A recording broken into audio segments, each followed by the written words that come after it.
Good afternoon. I would like to thank the Society for the History of Natural History for having me once more. I would like to greet the chair and my colleagues. And today I'm presenting an ongoing investigation which proposes to showcase the evolution of the imagery of blue macaws throughout the centuries. In order to do so, the historical context, taxonomical changes, artistic techniques and comparison between styles, as well as the impact on public perception and environmental awareness, have been approached to tell this natural history of these fascinating birds. Scientific illustrations were fundamental in aiding classification as they enabled naturalists to overcome the limitations of textual description with regard to complex anatomical details, intraspecific and interspecific variations and patterns of color and morphology. Furthermore, standardization in scientific communication through images resulted in greater consistency, helping to avoid ambiguities, even though this still happened. But nevertheless, the transmission of knowledge through visual records not only guaranteed a form of lasting documentation in addition to writing, but also facilitated the access and dissemination of information. Due to its innate attractive characteristics, scientific images, they contributed to involving the general public with biodiversity and stimulating the interest in the study of nature. Within the class of birds, the order of Psittaciformes, the subfamily Erininae, belonging to the Psittacidae family, contains the so-called the neotropical parrots. There are two genera presenting birds with exotic plumage within the Erininae clade, which are the Anodorhynchus by Spix 1824 and the Cyanopsita bonaparte 1854. This genus, the Anodorhynchus, is made up of 3 species of large blue macaws, namely the glaucus macaw, the hyacinth macaw, and the Lear's macaw. This research, it sprung from my investigation of the scientific illustrations in von Spix publications depicting the fauna of Brazil, which led me to the academic paper by Brazilian biologists Dante Teixeira and Nelson Papavero. The paper is entitled A Brief History of Macaws of the genus Anodorhynchus Spix 1824, Aves Psittaciformes, 2016. So the species I'm going to talk about, I mentioned a few, and to those, I'm going to add, so we have the glaucus macaw, the hyacinth macaw, the Lear macaw, and the Spix macaw.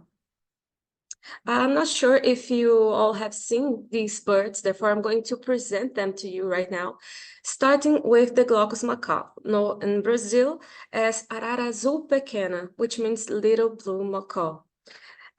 Here we have a computer-modified colored image. This is not the actual macaw. They took one of the other species and altered the image just to give the viewer an idea of how these birds might look like. And that's because they're considered to be critically endangered, if not extinct, and they are extinct in the wild. One of the only photographs of the glaucus macaw is this one, in black and white, taken at the Buenos Aires Zoo in Argentina in the year 1936. On the left, you can see a map where, in dark red, is signaled the South American countries in which the bird was extant. The second bird is the hyacinth macaw. In Brazil, it is known as arara azul grande, which means the big blue macaw. It is a species considered to be vulnerable. This is the one macaw which has a wider range of distribution throughout the country and some of its inland borders, as shown by the map on the right. However, the places where it is actually currently found are just the dark yellow spots on the map. Here we have the endangered Lear's macaw. To help differentiate the species so far, the glaucus macaw is smaller with paler blue and greenish feathers. The hyacinth macaw and Lear's macaw have a deep cobalt blue but differ considerably in size and also the patch of yellow skin adjacent to the base of the bill. The map on the right shows a tiny spot in the northeastern portion of Brazil near the Atlantic Ocean where these birds can be found. Last but not least, it's the Spix macaws, a species that up until last year was considered to be extinct in the wild. Notice that their feathers have a light hue than the species before, and they also present white feathers near their faces and especially the beak. The reasons why these species are all threatened have to do with the loss of habitat, deforestation due to, but not limited to, timber trade and agriculture, but especially due to animal trafficking. That being said, now we enter a more historical context surrounding these birds. In this talk, I'll highlight the Spix macaw due to the recent developments regarding the history of the species.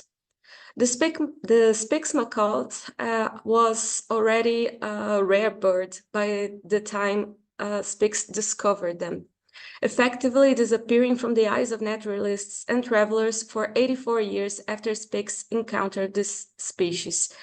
But in 2019, in the last access of the International Union of Conservation of Nature, the IUCN, the Red List of Threatened Species, this species was listed as extinct in the wild, even though it was suspected before.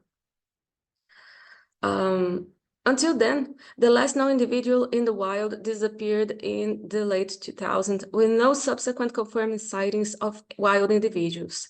Efforts to save the species date back to 1995. In 2022, plans emerged to reintroduce captive specimens into the natural habitat, the Caatinga, in joint action by the German NGO Association for the Conservation of Threatened Parrots, the ACTP, with the Chico Mendes Institute of Biodiversity Conservation, the ICMBio, or Bio. It is noteworthy that the German Martin Guth, a former nightclub manager, unofficial debt collector, and portly businessman and parrot collector, is the one who founded the ACTP. The NGO, according to a report on the website OECO, argues that business with the Spix macaw and Lear's macaw would help in their conservation, but does not inform the amounts involved in the export or export of macaws. Even more problematic is the fact that the ACTP was reported by the Convention of International Trade in Endangered Species of Wild Fauna and Flora in a document that describes significant values involved in the export of 30 hyacinth macaws and Lear macaws from the ACTP to a zoo under construction in India in February 2023. Exports not recognized by either the Brazilian Institute of Environment and Renewable Natural Resources, the IBAMA, as well as the ICMBio. At the 77th meeting of the Permanent Committee in Geneva of the CITES in Switzerland, in an official note from the government, Brazil positioned itself as a country that never approved of the Spix macaw sales operation, in addition to stating that it has never been consulted on any such nature. The statement ends by reinforcing that Brazil does not agree with any international transfer of Spix macaw, and it is not carried under a conservation plan or a plan coordinated by Brazilian authorities. With a national safeguard and reintroduction process partnered with a dubious international entity, the ACTP, the future not only of the Spix macaw, but the other species of blue macaws are far from assured. The question seems to be whether or not the Brazilian government should enter into this Faustian bargain, where on the one hand, the Spix macaw can still continue to exist and be a guaranteed piece of the black market, or on the other hand, whether it would be sufficient in itself to guarantee some survival, even in captivity, of that species. Here we have the photograph of the little birds, the Spix macaws that were born in Brazil last year. Now let's talk about illustrations. While showing the images selection of these birds, I'm also going to discuss a little bit on the historical context and taxonomical changes and comment on the artistic techniques used and compare the different styles. Okay. To begin with, according to Teixeira and Papavero, parrots from the New World were present in European iconography from the end of the 15th century, while different species of macaws with scarlet plumage have had a strong presence in European art since the beginning of the 16th century. Illustrations, for example, of the hyacinth macaws appear to be very uncommon. Now, let's start from where we left off with the Spix macaw.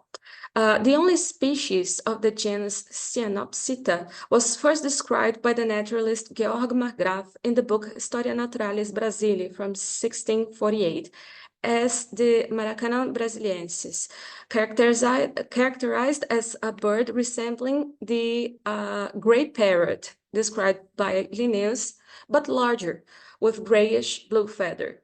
Almost 200 years later, in 1838, von Spix described the same animal as the sapphire changeable color parrot, possessing a shiny grayish-gray body, with the head, neck, and body having a light gray color, having bare, whitish cheeks and eyes, but with grayish ear spots. The beak is characterized as not robust tooth, but black.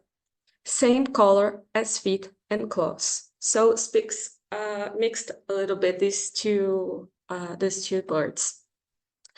Now, Teixeira and Papavero, they note that in their text that the hyacinth macaw, but the Anodorhynchus genus began to be portrayed, in fact, only in the middle of the 18th century, with a single figure known before that date. And this is important because tracking the presence of these birds within the art realm is, a matter of fact, very much like a treasure hunt. Here I selected two illustrations known from the 18th century. The first one of the hyacinth macaw of the naturalists Miscellany, and this from the Museum Leverianum. Both are from the 18th century, and both are hyacinth macaws. In the 19th century, however, it presents a richer variety of representations of these birds. Let's start with this one from the gallery of the Natural History Cabinet of the King's Garden from 1825. Again, a hyacinth macaw. Then we have another hyacinth macaw from the book Illustrations of the family of Psittacidae, or parrots, the great part of them species hitherto unfigured, by Edward Lear from 1832. On the right, followed by two illustrations from Spix's books, New Species of Birds, which I found in my journey through Brazil. Here we have the hyacinth macaw on the center of the page and the Spix's macaw on the right. The illustration of the Spix's macaw is perhaps the first image record of this animal. Considered one of the rarest birds in the world, this is a unique document in the visual history of Brazilian taxonomy. A comparison between the two species mentioned by von Spix in his books, the textual description differs these birds in crucial points such as body size, beak type and size, as well as tail size, in addition, of course, to coloring. Here we have a little problem, and I don't know if it is because the colorist didn't read the text, or it's because it varies according to edition. But of course, we can see that the coloring of the feathers of the Spix macaw is not correspondent to the actual animal. In this page, we have from the book Iconography de Perroquet, or the Iconography of the Parrots from 1857. On the left, we have the far left, the glaucus macaw, and then in the center, we have the Lear's macaw. On the far right, we have the Spix macaw from the book's Proceedings of the Zoological Society of London from 1878. Throughout the centuries, the technique used for the scientific illustrations of blue macaw were basically watercolor or lithography. Currently, artists explore oil painting, colored pencils, and digital art. Though the techniques are consistent, the styles can vary much due to the artist's style and means of observations, which were more often than not properly documented. Than the artistry per se. What is consistent is the attention to detail, especially in each stroke of the feathers. I selected a few contemporary imagery for you to see, starting with Victoria Zolego. Here we have Alan M. Hunt and Pascale Douglas. I don't know if I'm pronouncing his surname correctly. I'm sorry. And now, to close this presentation, even though these aren't scientific illustrations just for fun, I added the two posters of the animations Vieillot, which focuses on a pair of Spix's macaws, and later their family. In all seriousness, despite being a work of fiction aimed toward kids, this is possibly the first contact children and adults alike will have of possessing the knowledge of the existence of this species. Possibly it can incite curiosity and further research on the real animal and its relatives. We take it in jest, but the power of images and visual culture cannot be underestimated, for it has direct impact on the public perception and their environmental awareness. Moving forward in the years to come, pop culture will potentially enter the dialogue with the history of natural history, not only because it is multifaceted of its most multifaceted representations, but also because it is a part of history. Thank you very much for your time.